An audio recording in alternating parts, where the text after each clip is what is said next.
नमस्कार। आज हम लोग बात करेंगे मेटल फोम पर। पहले हम लिक्विड फोम की बात करेंगे और रोज के हमारे आसपास की जो चीजें होती हैं उसको देखेंगे। फोम क्या होता है, फोम कैसे बनता है, ये सब देखेंगे। उसके बाद हम मेटल फोम की बात करेंगे। तो टाइटल मेटल फोम है, लेकिन हम लोग बहुत कुछ डिस्कस करेंगे इसमें। इस पिक्चर में लेफ्ट में आप देख रहे हैं कि सोप के बबल्स ढेर सारे इस पिक्चर में हैं। और कैसे बनते हैं आप सब लोग को पता है। जैसे ही आप पानी में थोड़ा डिटर्जेंट या साबुन डालते हैं, थोड़ा स्टरिंग करते हैं, तो ढेर सारे बबल्स बन जाते हैं जो कि धीरे धीरे धीरे अपने आप खत्म भी हो जाते हैं। क्यों ऐसा होता है ये हम अभी बात करेंगे। दाहिने साइड में इधर देख रहे हैं एक बच्चा बड़े बड़े बबल्स बना रहा है। किस तरह से इस इक्विपमेंट को आप देखे होंगे, बच्चों को खिलौने मिलते हैं मार्केट में। और यहाँ भी एक बॉटल मिलता है जिसमें कि डिटर्जेंट के साथ पानी होता है, और डिटर्जेंट यहाँ भी होता है। सो डिटर्जेंट होना बहुत ही इम्पॉर्टेंट है अगर आप बबल बनाना चाहते हैं। लिक्विड बबल, पानी जिसमें पानी इन्वॉल्व है। तो इस केस में जैसे ही आप उसमें डिटर्जेंट डालते हैं तो उसका सरफेस टेंशन पानी का कम हो जाता है। वैसे कहा जाए तो पानी का सरफेस टेंशन ज़्यादा होता है, लेकिन इसके डिटर्जेंट के डालने से कम हो जाता है। और आप बॉन्ड को स्ट्रेच कर सकते हैं। और अगर अंदर एयर भरते हैं, जैसे बबल के अंदर एयर भरते हैं, तो ये स्टेबल रहता है और इसी वजह से आप बबल देख पाते हैं। और अगर इसमें सरफेस टेंशन बहुत ज़्यादा होगा तो स्टेबिलिटी की प्रॉब्लम आती है और बबल बनना बहुत डिफिकल्ट हो जाता है, वो बार बार टूट जाता है। आप ये पिक्चर देखेंगे, आप ब्रेड देखते हैं तो ब्रेड जो है उसमें ढेर सारे ऐसे पोर्स होते हैं, देखते हैं आप। और अगर ब्रेड के ऊपर आप इधर से फोर्स लगाएंगे तो वो ब्रेड जो है दब जाता है। तो फोम की एक कैरेक्टरिस्टिक होती है कि जनरली मैट्रेसेस देखे होंगे आपने, कुर्सी या सोफे में सीट पर फोम रहता है, बैक पर फोम रहता है। ये सब दबने वाले होते हैं, और दबते इसलिए हैं कि वो पॉलीमर के होते हैं जिसका स्ट्रेंथ कम होता है। और साथ में ये ढेर सारे इसमें पोर्स होते हैं। ब्रेड भी दबता है और सोफा भी दबता है, सीट भी दबता है। और केक में भी आपने देखा होगा, केक में भी ढेर सारे छोटे छोटे पोर्स होते हैं। और ये भी आपको पता है कि ब्रेड और केक बनाने के लिए हम बेकिंग पाउडर का यूज करते हैं, जिसको कि हम सोडियम बाइकार्बोनेट बोलते हैं। और सोडियम बाइकार्बोनेट क्यों डालते हैं उसमें, इस पर हम बात करेंगे आगे। और कभी कभी केक में हम अंडा भी डालते हैं, वो अंडा क्यों डालते हैं उस पर भी बात करेंगे। ऊपर आप देख रहे हैं ये एक रॉक है। रॉक भी बहुत ज़्यादा पोरस है। आप अगर अपनी किताबों में जाएं तो देखेंगे एक इग्नियस रॉक्स होते हैं जो कि जनरली वोल्केनो से निकलते हैं। जो निकलते हैं तो उसमें ढेर सारे गैसेस होते हैं। और जब लावा सॉलिड बनता है तो ये गैसेस अगर उससे बाहर नहीं निकले तो इस तरह के रॉक्स भी बनते हैं। रॉक्स कई तरह के होते हैं, आप इंटरनेट में या अपनी किताबों में पढ़ सकते हैं। ये जैसे एग्जाम्पल है जहाँ पे कि ये रॉक्स जो है नेचुरली ऑकरिंग है, ठीक है, प्रकृति द्वारा प्रदत्त है, अपने आप बनते हैं। यहाँ पर आप देख रहे हैं ये मेटल का है, एल्यूमिनियम का फोम है। और सो मेटल का भी आप फोम बना सकते हैं। और कैसे बनता है इस पर हम बात करेंगे आगे। फिलोसफी सोचना है पहले हम, ये क्या होता है, ये सब बनाने के पीछे क्यों ब्रेड और केक में हम लोग सोडियम बाइकार्बोनेट यूज करते हैं, और कैसे उसको यूज करने से हमारा हमारा फोमिंग हो जाता है। फॉर्म दो तरीके के हो सकते हैं। आपने ये है, इसको बोलते हैं PU, polyurethane reticulated, sorry, reticulated foam. Reticulated foam में आप देख रहे हैं कि छोटे छोटे ये एलिमेंट्स लगे हुए हैं, ठीक है। और ये देखिए, ये सब तो प्लास्टिक है, पॉलीमर है, पॉलीयूरेथेन, लेकिन बीच में जो व्हाइट स्पेस है खाली है। तो अगर इधर से अगर हम कोई लिक्विड और गैस डालें तो ये सब स्पोर से होते हुए ऐसे करके बाहर निकल जाएंगे। क्यों निकल जाएंगे कि ये सभी पोर्स जो है आपस में जुड़े होते हैं, और ये पूरा का पूरा फोम इस तरह से फोम बनता है क्योंकि अलग अलग एलिमेंट्स भी आपस में जुड़े होते हैं। बीच का जगह जो होता है वो खाली होता है, उस खाली में, खाली जगह से गैस और लिक्विड जो है बाहर निकल जाता है, ठीक है। तो इसको बोलते हैं open cell foam. Open cell मतलब कि इसके जो सेल होते हैं अलग अलग, वो ओपन होते हैं, और ओपन होने के कारण जो भी गैस और लिक्विड डालते हैं वो इधर से निकल सकता है। लेकिन दूसरे तरीके के पोर्स होते हैं जिसको क्लोज पोर्स बोलते हैं, ठीक है। Close cell, close cell pores में हर सेल जो है क्लोज होता है। मतलब क्या, जैसे ये देख रहे हैं, ये एक कटा हुआ सेक्शन है। ये सेक्शन में ये वाला पोर्स देखिए, ये वाला, ये एक बाउंड्री है, इसके बीच के अंदर ये पूरा बंद है। इसका ये दूसरा पार्ट जिसको हम काट के अलग कर लिए, अगर वो भी रहता तो ये पूरा एक बंद होता, लेकिन अंदर कुछ गैस भरा होता, लेकिन वो बंद होता। अगर इधर से कुछ हम डालेंगे तो वो इसके थ्रू जाएगा ही नहीं। तो वो क्लोज सेल पोर होगा तो उसमें उसको गैस या लिक्विड कोई जगह नहीं मिलेगा कि इधर से डालने से इधर वो निकल पाए। तो इसको बोलते हैं क्लोज सेल, और इसको बोलते हैं ओपन सेल। आज हम जो बात करेंगे बेसिकली क्लोज सेल की बात करेंगे कि वो कैसे बनता है। ओपन सेल की बात हम बाद में करेंगे।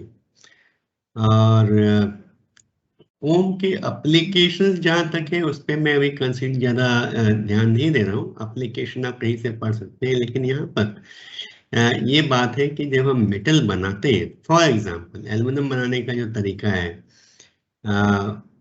वो सॉलिड बनता है। लिक्विड बना के उसको हम कास्टिंग कर देते हैं, सॉलिड बन जाता है। उसके अंदर अगर हमको इस तरह के छोटे छोटे पोर डालने हैं तो हम क्या करेंगे, कैसे होगा। या जैसे हम ब्रेड बनाते हैं, ये छोटे छोटे पोर्स कैसे बनते हैं, इसको हमको देखना है। तो हम दूसरे तरीके से साइंटिफिकली देखने की कोशिश करेंगे कि वो क्या है। तो पहले सोचिए, हम ब्रेड की बात करते हैं। ब्रेड मैदा से बनता है। मैदे के अलग अलग पार्टिकल होते हैं ढेर सारे ऐसे, ठीक है। अब मान लीजिए कि इस मैदे के पार्टिकल में हमने क्या किया कि थोड़ा सा पानी मिला दिया, वाटर। जैसे इसमें वाटर मिलाते हैं तो ये सब जो उसके मैदे के पार्टिकल्स हैं आपस में जुड़ने लगते हैं। इसमें जो प्रोटीन होता है, प्रोटीन वाटर से मिलके ये दूसरा चिपचिपा हो जाता है, और यहाँ से लेके यहाँ पे जुड़ जाता है। ऐसे ये वाला इससे जुड़ जाता है, ये वाला इससे जुड़ जाता है, ऐसे सब जुड़ते जाते हैं, ठीक है। जुड़ जाने से क्या होता है कि आपका जो, जिसको डब बोलते हैं, डब बोलते हैं, ये स्टिकी हो जाता है, जिससे कि आप उसको अलग अलग शेप में बना सकते हैं, ठीक है। अब करना क्या होता है कि इस पूरे शेप वो जो है, अगर इसी में ये सब जुड़ गया तो ये तो बंद हो गया। जैसे कि मान लिए ये सब पार्टिकल्स हैं, ठीक है, ये सब पार्टिकल्स थे, ये सब जुड़ गए, ठीक है, ऐसे। तो अब ये सब जुड़ने के बाद ये तो बंद हो जाएगा और सॉलिड हो जाएगा। लेकिन अगर आपने इसमें पाउडर के साथ, मैदे के पाउडर के साथ आपने अगर सोडियम बाइकार्बोनेट, ठीक है, सोडियम बाइकार्बोनेट मिलाया हुआ है, मिला दिया इसमें, अब वो सब यहाँ पड़े हुए, मान लीजिए यहाँ पड़ा, यहाँ पड़ा हुआ है, यहाँ पड़ा हुआ है, यहाँ खाली जगह है, जहाँ जहाँ वहाँ पड़ा हुआ है। ठीक है, अब हमने इस पड़ा हुआ है और ढेर सारी जगह पे। अब क्या होगा कि जब पूरा डब तैयार हो जाएगा, तो मान लीजिए कि डब को हमने किसी प्लेट में रख के ऐसे एक अवन में डाल दिया। अवन में क्या है, हमारा ये पूरा का पूरा जो मैदा है इस तरह से दिखेगा, और उसके अंदर छोटे छोटे ढेर सारे सोडियम बाइकार्बोनेट के पार्टिकल ऑलरेडी रहेंगे। क्यों? क्योंकि ये सब पार्टिकल्स पानी से रिएक्ट तो करेंगे नहीं। वो सब सभी मैदे के पार्टिकल जो चिपचिपे होके आपस में जुड़ गए थे, वो तो पूरे ये बना लिए। उसके अंदर में ये थोड़े छोटे छोटे सोडियम बाइकार्बोनेट के पार्टिकल्स हैं। अब क्या करते हैं, उसको जैसे ही हम एक अवन में रखते हैं जहाँ एक हीटर होता है, अवन में जैसे ही रखते हैं तो वो हीट होना चालू हो जाता है। हीट होने के बाद ये जो छोटे छोटे पार्टिकल है सोडियम बाइकार्बोनेट के, ये डिकम्पोज होते हैं और धीरे धीरे कार्बन डाइऑक्साइड जो है बाहर निकलते हैं। अब कार्बन डाइऑक्साइड बाहर निकलेगा, अब ये पूरा मैदे का डब है वो तो सॉफ्ट होता है। तो क्या कहता है, सोडियम जब कार्बन डाइऑक्साइड बाहर निकलता है तो ये प्रेशर लगाता है। ठीक है, प्रेशर लगाता है, छोटे छोटे पोर्स ऐसे बनते जाते हैं। ठीक है, अंदर में कार्बन डाइऑक्साइड बढ़ा जाता है और ये पोर्स ऐसे बनते जा रहे हैं। ठीक है, अब ढेर सारे पोर्स बन गए इसमें, क्योंकि कार्बन डाइऑक्साइड जो है sodium bicarbonate generally 75 degree centigrade के टेम्परेचर पे डिकम्पोज होता है, कार्बन डाइऑक्साइड बाहर निकलता है। कार्बन डाइऑक्साइड का कुछ पार्शियल प्रेशर होगा, उस पार्शियल प्रेशर की वजह से ये फूलने भी लगता है, ये फूल के इतना बड़ा हो जाता है। और ये सब पोर्स जो है वो भी सब जगह फैल जाते हैं। तो केक जो है या ब्रेड है वो फूल भी जाता है और अंदर में ऐसे पोरस भी हो जाता है। तो ये है प्रोसेस केक और ब्रेड बनाने का। ठीक है, तो इसमें अंडा डालने से क्या होता है कि अगर इसमें मान लो देख लीजिए, इसमें क्या, अगर ये दो पोर्स आपस में मिल जाए, ये मिल सकते हैं, ये मिल सकते हैं, ये मिल सकते हैं, ऐसे कुछ कुछ हो सकता है अगर वो बड़े हो रहे हैं। तो अगर बीच का पार्ट, एक पोर ये बन रहा है, दूसरा ये बन रहा है, और बीच का पार्ट जो है वो बहुत स्टिकी नहीं है, बहुत चिपचिपा नहीं है, आपस में जुड़ना नहीं चाहता, तो क्या हुआ, इधर का प्रेशर मिलके इसको दोनों में मिला देंगे, एक बड़ा सा पोर बन जाएगा यहाँ पे। लेकिन अंडा वाला डालने से, ऐसे यहाँ बन गया, यहाँ बन गया, अंडा डालने से क्या होता है, ये बीच का पार्ट बहुत ज्यादा स्ट्रेस लेने के लिए काबिल रहता है और जब ज्यादा चिपचिपा हो जाता है, और इस वजह से दो पोर मिल नहीं पाते। इसलिए जब हम उस केक को काटने हैं जिसमें अंडा अंडा पड़ा हुआ है, तो वो काफी अलग अलग पोर्स यूनिफॉर्म साइज के सब जगह दिखते हैं। तो अंडा डालने से ये एक फायदा हो जाता है। अब यही काम अगर हम मेटल के साथ करें तो कैसे हो? दो तरीके हैं। जैसे एक मेटल लिया हमने, मेटल को हमने पूरा लिक्विड बना दिया, इसमें पूरा लिक्विड है मान लीजिए, ये लिक्विड मेटल है। ठीक है, यहां भी अगर फोम बनाएंगे तो हमारा पर्पस एक ही है कि सॉलिड मटेरियल के अंदर, सॉलिड मटेरियल के अंदर हमारा गैस के पोर्स ऐसे होने चाहिए, ये एक पर्पस है। ठीक है, अब क्या करते हैं कि नीचे से इसमें हम मान लीजिए किसी तरह से, कुछ भी तरीके से ऐसे हम, या तो इसमें हम गैस फ्लो करवाएं, या फिर इस लिक्विड में ही, जैसे यहाँ पे सोडियम बाइकार्बोनेट डाला था, यहाँ पर हम कुछ और डाल दें और अच्छा से मिला दें, क्योंकि हाई टेम्परेचर रहता ही है लिक्विड मेटल का, और हाई टेम्परेचर रहने की वजह से यहाँ पर जो भी डालेंगे आप, जिसकी वजह से गैस निकले, वो गैस निकलेगा। और अगर गैस निकलने के बाद ये वाला जो बबल बन रहा है, ये बबल तो ऊपर उठेगा ही, ऊपर जाएगा, है ना, लिक्विड में ऊपर जाएगा। लेकिन अगर उसी समय आप अगर बबल जा भी रहा है और आपने इसको पूरा सॉलिड बना दिया, तो क्या होगा, बबल वहीं का वहीं रह जाएगा। आप तो उन लोग क्या करते हैं कि ऐसा सिस्टम बनाते हैं कि एक तरफ से लिक्विड आ रहा है, लिक्विड है, और इधर से गैस डाल रहे हैं, और इधर से पूरा फोम उठा के हम निकालते जाते हैं। इससे क्या होगा, सभी बबल्स इकट्ठा होंगे, और जैसे ऊपर जाएगा फर्नेस के बाहर, मान लीजिए फर्नेस है ऐसे, फर्नेस है ये, तो फर्नेस के बाहर जैसे ही जाएगा वो ठंडा हो जाएगा, ये वाला, और ये सब पोर्स जो है वहीं पे रुक जाएंगे। ठीक है, और ये फिर जब आपका मटेरियल बाहर निकलेगा ये तो ठंडा निकलेगा, और ये पोर्स अंदर में ही रह जाएंगे। एक तो प्रोसेस ये है जिसमें कि लिक्विड में ही ऐसा होता है, जैसे कि हमने कहा कि वोल्केनोस से जो लावा निकलता है वो तो लिक्विड होता है, लेकिन चूंकि उसमें बहुत से ऑक्साइड्स भी होते हैं जो लिक्विड फॉर्म में होते हैं, उनकी विस्कोसिटी बहुत ज़्यादा होती है। तो उसमें जब गैस बनता है तो उसमें से हाई विस्कोसिटी लिक्विड लावा की वजह से उसमें से फिर आपका बबल बाहर नहीं निकल पाता है। बाहर नहीं निकल पाएगा तो वो पूरा पूरा सॉलिड हो जाएगा, और ऐसे कैसे गैस उसमें बने रहेंगे। तो एक लिक्विड टू सॉलिड फोम बनाने का तरीका है। दूसरा तरीका जैसे यहाँ पे हम अपनाए थे, यहाँ पे क्या किया हमने हमने मैदे का पाउडर लेके उसमें पानी डाल के हमने उसको चिपचिपा बना लिया, और जिससे कि ये सब जुड़ जाए। और उसके अंदर हमने ये कोशिश की कि सोडियम बाइकार्बोनेट के पार्टिकल्स अंदर रहें, जो कि ऐसे ही बने रहेंगे जब तक उसको हीट नहीं किया जाएगा। तो पूरा का पूरा मैदे के अंदर सोडियम बाइकार्बोनेट के पार्टिकल को यूनिफॉर्मली डिस्ट्रीब्यूट कर दें, और फिर उसको हीट कर दें तो हमको फोम मिल जाएगा। ठीक है, ऐसे ही हम लोग मेटल के साथ भी करते हैं। मेटल के हम पाउडर ले लेते हैं ऐसे जैसे उसमें किया। मेटल के पास चाहे वो एल्यूमिनियम हो, चाहे स्टील हो, चाहे मैग्नीशियम हो, मतलब अलग अलग अलग टाइटेनियम हो, हम सब कर सकते हैं।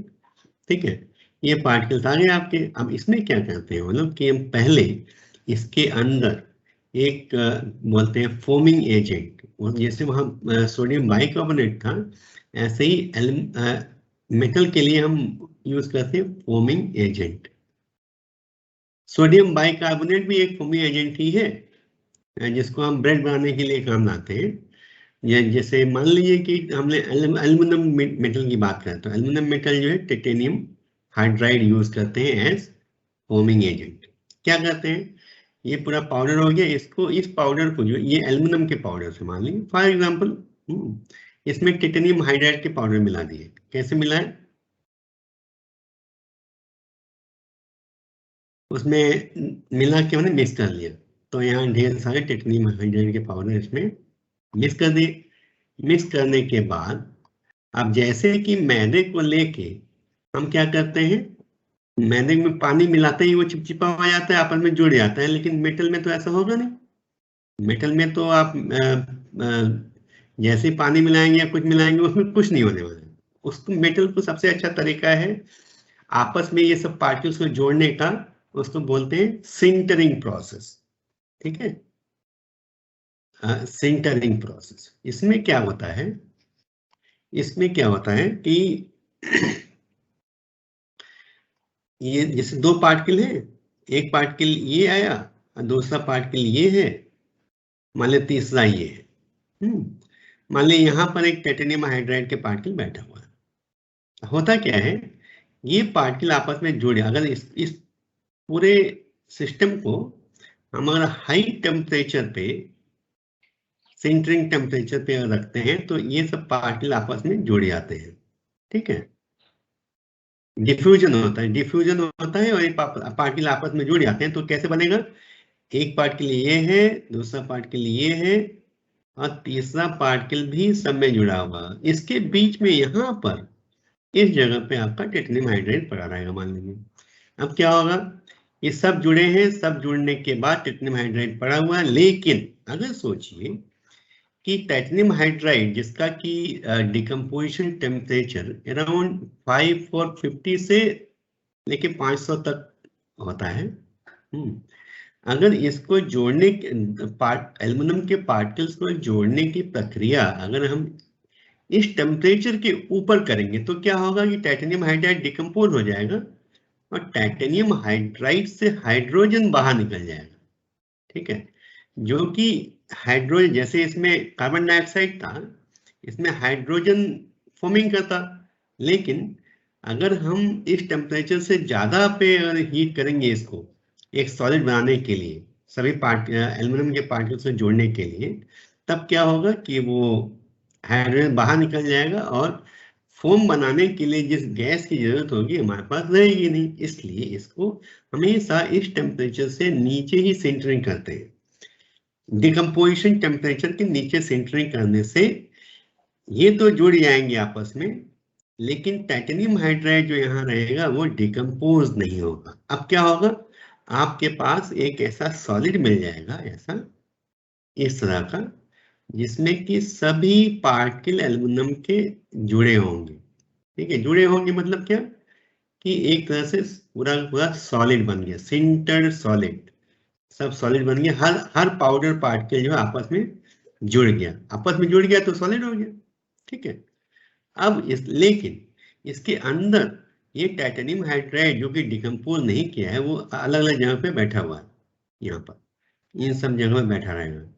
अब क्या हुआ, जैसे वो स्ट्रक्चर आपने मैदे और सोडियम बाइकार्बोनेट वाला लिया था इस तरह का, ये वाला, ऐसे ये भी हो जाएगा। अब कैसे हो जाएगा, फिर से ये पूरा सॉलिड, ये पूरा सॉलिड, सॉलिड के अंदर छोटे छोटे टाइटेनियम हाइड्राइड के पार्टिकल्स जो लगे रहेंगे। अब इसको क्या करेंगे, अब देखिए, अब एक और बात है कि टाइटेनियम हाइड्राइड में से यहाँ क्या होगा, हाइड्रोजन बाहर निकलेगा। जब हाइड्रोजन बाहर निकलेगा और अगर ये सॉलिड है, सॉलिड एल्युमिनियम, तो हाइड्रोजन के पास इतना तो पार्शियल प्रेशर होगा ही नहीं कि वो इस एल्युमिनियम के को जो है फुला सके। तब क्या करेंगे, ये मुश्किल है। अब हमको एल्युमिनियम को इतना सॉफ्ट करना पड़ेगा जिससे कि जो ये हाइड्रोजन निकलेगा 450 से 500 डिग्री सेंटीग्रेड के ऊपर तो हीट करना ही पड़ेगा जिससे कि हाइड्रोजन निकलना चालू हो जाए, ठीक है। अब हाइड्रोजन निकलेगा तो इस मटेरियल को इतना सॉफ्ट होना पड़ेगा कि वो हाइड्रोजन उसको फुला सके। तो उसके लिए क्या करना पड़ेगा, एल्युमिनियम के अगर सॉफ्ट करना है तो उसको हीट करना पड़ेगा। हीट करते हैं जनरली, उसका मेल्टिंग टेम्परेचर होता है 660 से लेके 660 से लेके एल्युमिनियम प्योर एल्युमिनियम का ये मेल्टिंग टेम्परेचर है। अब हम इसको हीट करते हैं, हीट करके एल्युमिनियम को लिक्विड बना देते हैं, ठीक है। लिक्विड बनाने के बाद जब लिक्विड बन जाता है तो उसका जो स्ट्रेंथ है लिक्विड का बहुत कम हो जाता है।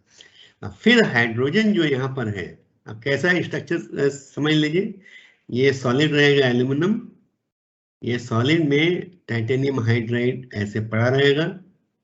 सिंटरिंग के बाद जैसे कि हमने देखा था मैदे के साथ बेरियम कार्बोनेट को, फिर इसको अगर हीट करेंगे, ये आपका रूम टेम्परेचर पर रहेगा, ठीक है, ये रूम टेम्परेचर पर रहेगा।